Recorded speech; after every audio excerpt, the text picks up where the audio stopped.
The big question: why did the scientific revolution take place in Europe, while China, more advanced and powerful at the time, fell behind? This isn't just a question for historians. It's a question for anyone living in a society, an organization, or a system, where innovation can either be killed or allowed to thrive.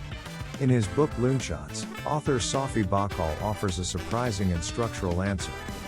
Let's take a closer look. A tale of two empires. At the time, China was bigger, wealthier, and more technologically advanced than any European state. But over time, something strange began to happen. This powerful empire turned its focus inward, investing massive resources into large-scale infrastructure projects, like building a new capital in Beijing, expanding the Great Wall, and constructing vast canals. All of these were what Bahcall calls franchise projects. Predictable, repeatable, and grand in scale. Within this system, leaders no longer paid attention to experimental or unconventional ideas. Concepts like planetary motion or the properties of gases, ideas that seemed strange or useless at first, but had the power to change everything, were ignored. These were the kinds of ideas Bahcall calls loonshots. In the 18th century, when Britain tried to expand trade with China, Emperor Qianlong famously wrote to King George III, "We have everything we need. We have never valued strange or ingenious objects, and we have no use for your country's manufactures."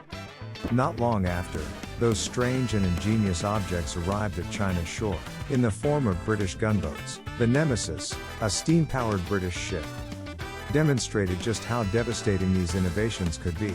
Within weeks, the British fleet decimated China's outdated wooden warships.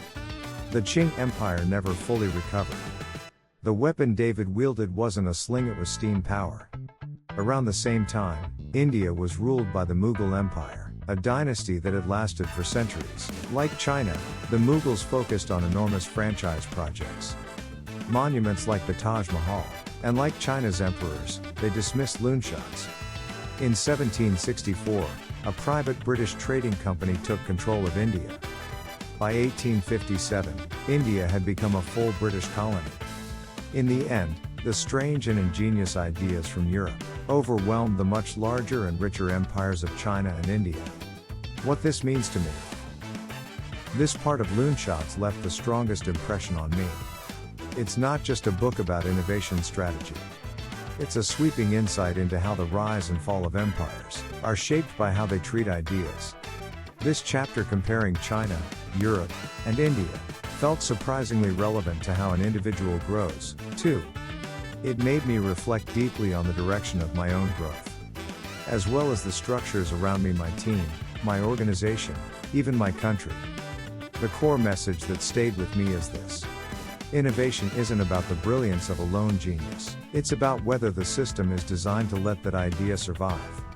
That one insight completely changed how I think about leadership, about systems, and about the future.